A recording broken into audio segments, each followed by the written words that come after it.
Kalau yang paling menarik sih sebenarnya setelah kita pulang tuh. Kenapa tuh? Setelah kita pulang kita nongkrong lah di luar kan. Setelah wawancara kok pulang. Setelah wawancara menjelang pulang kita nongkrong sebentar lah, ngopi-ngopi ya kan. Nongkrong. Nggak lama setelah itu beliau pulang keluar. Oke. Ada ajudan? Ada ajudan. Ajudannya angkatan atau pakai patwal? sipil? Pakai patwal. Pakai patwal. Patwal resmi ya? Iya, mobil patwal polisi. Polisi. Gitu kan, mobil patwal polisi. Mobil yang ditumpangi pun juga punya plat TNI. Jadi Aguan menggunakan plat mobil TNI ya? TNI. Berarti luar biasa dia ya? Makanya kadang-kadang saya bertanya-tanya gitu ya, apakah fasilitas pengaman itu bagian dari kemudahan PSN atau gimana? Jadi pertama Aguan waktu mau kembali yang menarik yang udah Ricky lihat bahwa dia pakai patwal. Patwal resmi ya? Resmi. Oke. Ada mobil, ada motor. Oke. Kemudian yang kedua, plat mobil Aguan adalah plat TNI. mobil TNI ya. Nah, ini perlu ditahu nih netizen. Supaya kita tetap harus meluruskan ya. Iya. Harus meluruskan karena Tapi kami udah konfirmasi ke TNI. Oke. Dari deskripsi itu kami konfirmasi ke TNI dan juru bicara TNI bilang ya seharusnya itu hanya milik kedinasan. Oke, Bukan masyarakat umum. Berarti kalau begitu kan Aguan sudah melakukan kesalahan kan? Dari keterangan itu ya bisa ditafsirkan begitu. Oke. Berarti udah Ricky. Pertanyaan baliknya, Aguan melakukan kesalahan ataukah aparat yang melakukan kesalahan? Itu beda loh. Atau ada kong kali kong. Ada kong kali kong antara Aguan dan aparat. Menurut Bung Ricky nih, lihat apa yang Anda bisa simpulkan tuh waktu melihat ada patwal, kemudian Aguan pakai plat TNI, apa yang ada tiba-tiba di kepala Bung Ricky itu melihat bahwa sederhana aja. Apa itu? Ini dianggap orang istimewa pasti. Oh, gitu ya? Karena nggak sembarang orang bisa dapat fasilitas pengamanan seperti itu ya. Oke. Karena pengawalan patwal itu kan diatur di undang-undang gitu kan untuk siapa aja, pejabat di level apa gitu kan. Ya, sekarang saya kira mitos itu sudah runtuh. Sekali lagi saudara sekalian, kita tidak boleh membenci orang, yang kita harus lawan adalah perbuatannya, ya. Jadi kalau Aguan benar, ya harus dibenarkan, tapi kalau salah tidak boleh dilindungi, ya. Setiap orang harus bertanggung jawab, siapapun itu, ya, whoever. Walaupun ada orang-orang tertentu yang belum berani disebut oleh massa, ya, padahal banyak sekali sudah melakukan kegiatan-kegiatan ilegal misalnya. Tapi paling tidak Aguan adalah contoh bahwa masyarakat sudah berani menyebutkan nama. Aktivis sudah berani menyebutkan nama. Serangan balik bukan tidak ada kepada Said Didu. Buktinya dilaporkan, hampir ditahan. Tetapi kemudian karena dukungan masyarakat yang begitu luas, tidak jadi. Dan juga karena konsistensi Said Didu yang tidak mundur ya, setapak pun. Itu yang membuat kemudian kasus PIK 2 ini terus menggelinding, termasuk kemudian tiba-tiba ada yang namanya pagar laut sepanjang lebih dari 30 km. Ya.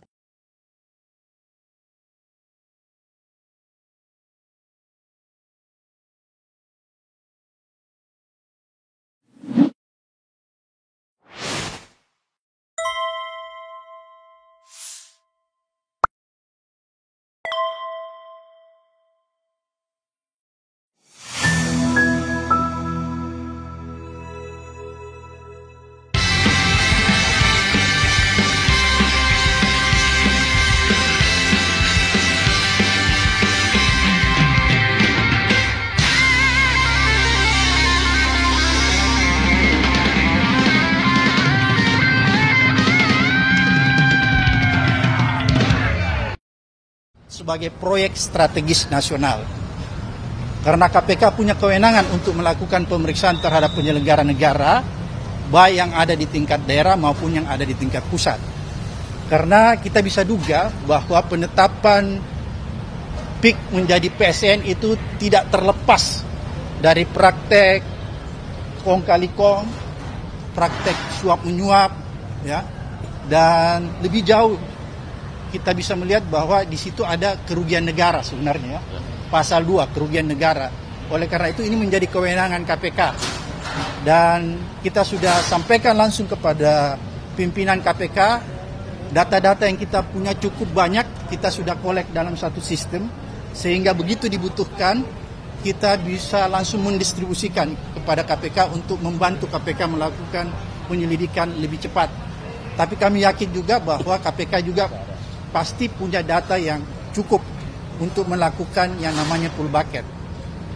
Karena di sini ada beberapa teman-teman, mungkin nanti yang lainnya bisa lebih menyempurnakan apa yang kita diskusikan di dalam. Yang jelas kita melaporkan proyeknya ya, proyek strategis nasionalnya. Kemudian juga kita melaporkan tentang ada dugaan kuat terjadi suap menyuap gratifikasi di dalam penerbitan ya.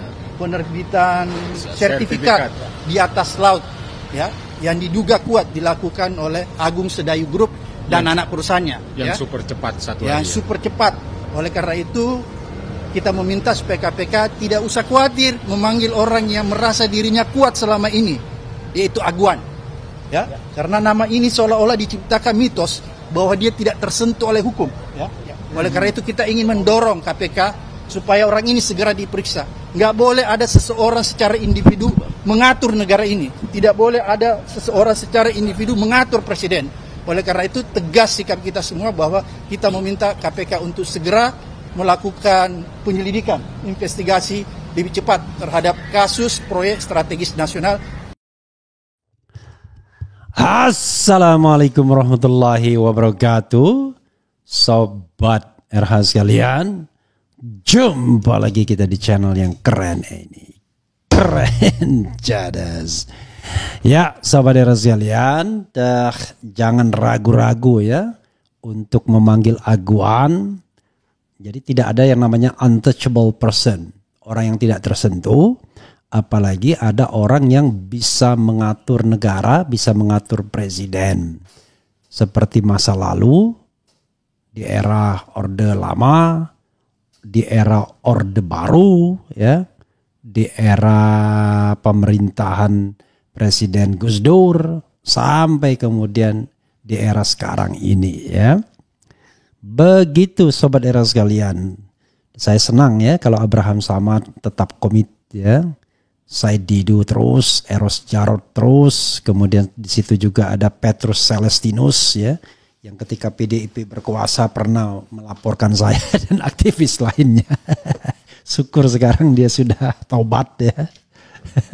Ada juga M. Yasin, mantan pimpinan KPK juga. Jadi mudah-mudahan ini aliansi yang tidak terputus ya, dan tidak perlu eksklusif. Ajak semua komponen masyarakat untuk terlibat dalam hal-hal seperti ini, dan RH Channel tetap memberitakannya ya, sebagai bagian dari upaya anak bangsa memberantas korupsi, eksklusivisme ya, dan bagaimana kita menyelamatkan negara ini dari para koruptor, orang-orang yang berkuasa dengan seenaknya, seolah-olah negara ini tidak milik bersama tapi milik segolongan atau sekelompok orang tertentu saja. No way ya. Coba kita bacakan ya apa yang mereka bicarakan sesungguhnya.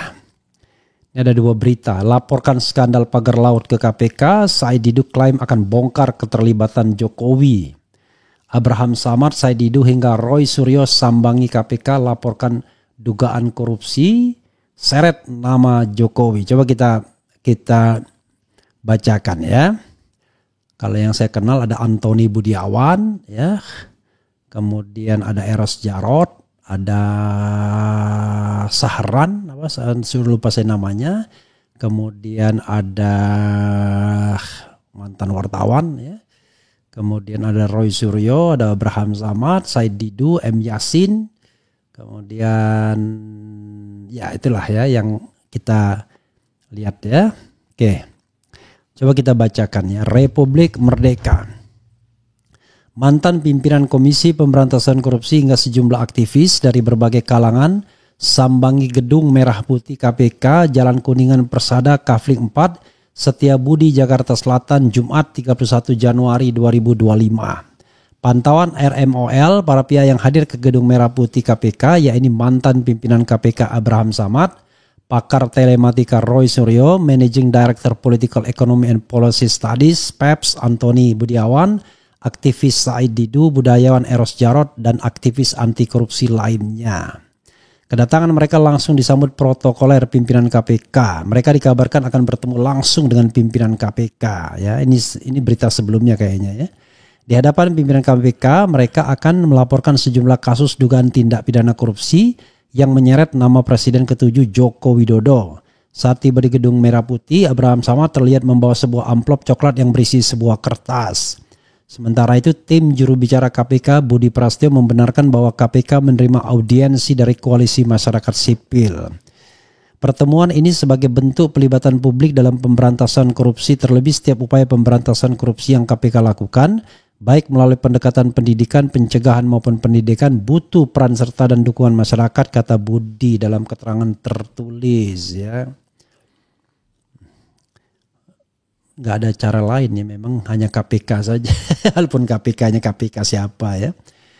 Coba ini baca lagi. Laporkan skandal pagar laut ke KPK, Said Didu klaim akan bongkar keterlibatan Jokowi. Suara.com, mantan staf khusus Stafsus Menteri Energi dan Sumber Daya Mineral ya, Said Didu ya. Ini seperti biasanya ya, tiba-tiba banyak iklannya ya. Mantan staf khusus Stafsus Menteri Energi dan Sumber Daya Mineral (ESDM) Said Didu bersama para aktivis anti korupsi lainnya melaporkan dugaan korupsi pada proyek strategis nasional di Pantai Indah Kapuk 2 Pik 2. Dia menilai bahwa laporan ini akan membongkar pelanggaran yang diduga dilakukan oleh Presiden ke-7 Joko Widodo pada masa aktif pemerintahannya.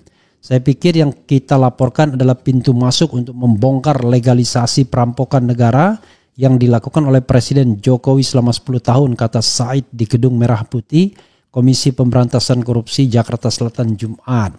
Menurut Said, Jokowi kerap melakukan pelanggaran dengan legalisasi dalam bidang pertambangan, perhutanan, perkebunan, dan lain-lain, termasuk penerbitan sertifikat hak guna bangunan dan hak milik di Laut Tangerang. Luar biasa. Pik 2 itu adalah puncak gunung es terjadinya kehilangan aset negara yang diserahkan kepada pihak swasta lewat kekuasaan yang melebihi kewenangan. Itu yang terjadi, ujar Said. Untuk itu dia meminta KPK untuk memeriksa jalan, sungai, pantai, dan irigasi yang diambil alih oleh untuk pembangunan Pik 2. Hal itu dinilai untuk memastikan ada tidaknya ganti rugi untuk negara. Sebelumnya Menteri Agraria dan Tata Ruang (ATR) Kepala Badan Pertanahan Nasional (BPN) Nusron Wahid mengungkapkan sekitar 50 sertifikat ya, bukan pakai P, bukan pakai F ya, hak guna bangunan HGB dan hak milik HM pagar laut di Kabupaten Tangerang, Banten telah diselesaikan dengan pembatalan. Dari 50 sertifikat HGB HM pagar laut yang secara resmi telah dibatalkan legalisasinya, antara lain milik PT Intan Agung Makmur di Desa Kohot, Kecamatan Paku Haji, Kabupaten Tangerang, Banten. Berdasarkan hasil penelitian dan evaluasi terhadap penerbitan sertifikat HGB dan HM pagar laut di kawasan pesisir pantai utara Pantura, Kabupaten Tangerang, Banten, khususnya di Desa Kohot, Kecamatan Paku Haji ini, dia menegaskan bahwa sertifikat itu berstatus cacat prosedur dan material, batal demi hukum. Tata caranya proses menuju pembatalan itu dimulai dari cek dokumen yuridis. Kalau cek dokumen yuridis bisa kami lakukan di kantor, di balai desa juga bisa, tempat bisa ngecek begitu, kata Nusron Wahid. Menurut dia, peninjauan terhadap batas daratan garis pantai yang sebelumnya terdapat dalam sertifikat HGB dan HM di pesisir pantai itu telah melanggar ketentuan yuridis. Maka dari itu secara otomatis di status penerbitan sertifikat tersebut dapat dicabut dan dibatalkan legalitasnya. Diketahui bahwa terdapat 263 bidang sertifikat HGB HM pagar laut yang tertera di perairan Kabupaten Tangerang. Dari jumlah tersebut terdiri atas 234 sertifikat HGB atas nama PT Intan Agung Makmur, 20 sertifikat HGB atas nama PT Cahaya Inti Sentosa, dan 9 bidang atas nama perseorangan. Selain itu ditemukan juga 17 bidang bersertifikat HM di kawasan tersebut. Luar biasa.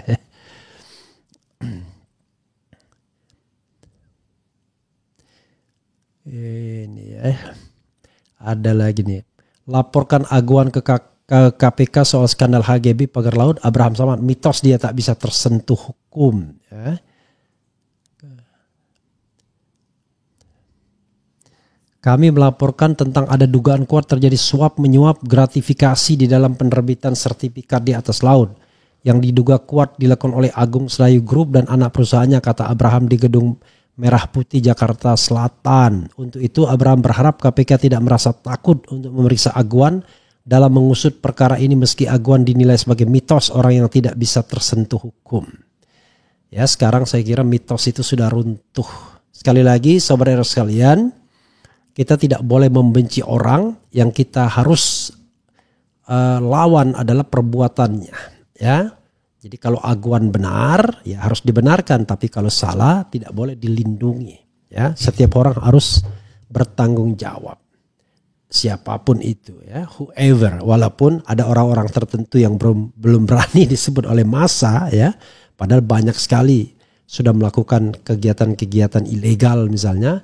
Tapi paling tidak Aguan adalah contoh bahwa masyarakat sudah berani menyebutkan nama. Aktivis sudah berani menyebutkan nama. Serangan balik bukan tidak ada kepada Said Didu. Buktinya dilaporkan, hampir ditahan. Tetapi kemudian karena dukungan masyarakat yang begitu luas tidak jadi. Dan juga karena konsistensi Said Didu yang tidak mundur, ya, setapak pun. Itu yang membuat kemudian kasus PIK 2 ini terus menggelinding, termasuk kemudian tiba-tiba ada yang namanya pagar laut sepanjang lebih dari 30 km. Ya. Begitu saudara sekalian, ya. Kita lihat, justru yang kita lihat ini bukan keberanian masyarakat lagi, tapi keberanian aparat. Ya. Itu. Jadi keberanian aparat untuk melakukan tindakan-tindakan terhadap ya hal-hal yang sudah dilaporkan. Kalau soal laporan kepada KPK mengenai bisnis Jokowi dan keluarganya, ya sudah dilaporkan oleh Ubaidillah Badrun dan kawan-kawan. Dan ini dilaporkan lagi, ya. Jadi tidak kurang, tinggal keberanian KPK, ya, apakah berani atau tidak untuk melakukan penyelidikan dan penyidikan terhadap Jokowi dan keluarga. Kita bacakan komentar Sobat RH sekalian, ya, sambil santai-santai kita. Top, maju terus. Yang penting juga jangan sampai terpecah. Harus saling support satu sama lain. That's right, ya. Karena itu dalam rangka support kita beritakan, ya. Tidak boleh ada perasaan bahwa ini upaya sendiri. No. Said Didu merupakan pionir, tetapi yang jelas, ya, mereka kemudian apa istilahnya? Bersama-sama dengan masyarakat sehingga terjadi desakralisasi terhadap Aguan, at least, ya. Berulang kali dilaporkan Aguan dan Mulyono tak akan tersentuh hukum karena bangsa ini telah resmi dijual, ya. Kita lihat, ya. Ubed dipecat dari UNJ, perguruan tinggi dapat jatah tambang. Ubed dipecat dari UNJ, perguruan tinggi dapat jatah tambang, itu maksudnya. Mantap Bang RH, mudah-mudahan Presiden Prabowo berani dan kembali ke bukunya Paradoks Indonesia. Itulah Paradoks Indonesia, ya. Ternyata he is a paradox, juga dia juga paradoks, ya. Mulyono dan Aguan memberikan dolar kepada KPK dan kepada para penegak hukum. Jadi ya mandek, ya kan kawan? I don't know exactly. Kemudian anti pembodohan JKW sama dengan PRBW sama dengan Fufufafa. Kasus pagar laut ini hanya sebagian yang terekspos. Era Presiden Jokowi, Menhan Prabowo terjadi eksploitasi alam ugal-ugalan hingga mengkriminalisasi suku adat. Kemudian meledak, semua terbongkar, semua kejahatan luar biasa ini. Negara ini menjadi baik hanya jika Presiden benar-benar tegas menindak siapapun yang telah merugikan bangsa dan negara, termasuk Mulyono, oligarki dan oknum pejabat aparat kaki tangan mereka.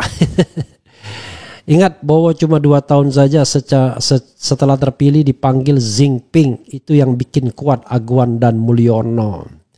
Pasir laut dijual, bandara Kertajati dijual, jalan tol dijual, ribuan hektar lahan sawah digusur jadi perumahan, air tanah tercemar, limbah, tambang, hutan dirusak. Pak Refli, Gibran memfollow beberapa orang yang kritis terhadapnya, salah satunya saya. Bentuk intimidasi secara halus. Luar biasa. Iya, ya. Intinya I warn you, I watch you, ya. I monitor you, ya. Begitu. Kemudian melindungi penjahat yang nyata-nyata sudah merusak sendi-sendi berbangsa.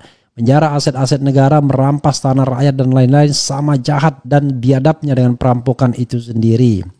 Saya sempat panik dulu mengingat bagaimana belum matangnya cara berpikir wapres tersebut ya. Ya jangan khawatir lah ya. Takutlah kepada Allah Subhanahu wa taala ya. Kenapa mereka masih melaporkan KPK padahal tahu sendiri nggak akan diproses. Laporan Ubaidillah bertahun-tahun nggak diproses. Si Prabowo itu takut sama Aguan yang harusnya dipidana karena pagar laut. Bang, info IKN terbaru dari informan Bapak yang kerja di IKN gimana? Katanya bandara internasionalnya banjir lumpur. Kapan impeachment ya? Ya, saudara sekalian, banyak agenda ya. Ini baru masuk tahun baru bro ya, baru 100 hari. Pelan-pelan dulu lah ya, satu-satu ya. Saya juga baru sembuh dari sakit ya. Nanti kita akan ikutin lagi perkembangannya. Ya insya Allah lah ya, kita serahkan pada Allah Subhanahu wa taala. Bangsa ini mudah-mudahan baik-baik saja. Pemimpinnya siapapun itu menjadi orang yang amanah ya, whoever, kita nggak tahu siapa yang orang amanah tersebut ya, orang yang bisa diandalkan di Republik Indonesia ini. Tetapi paling tidak kita tidak boleh berhenti berharap ya. Begitu saudara sekalian ya. Oke, kita selesaikan dulu dan mudah-mudahan bermanfaat ya. Wassalamualaikum warahmatullahi wabarakatuh. Keren, cadas, cie.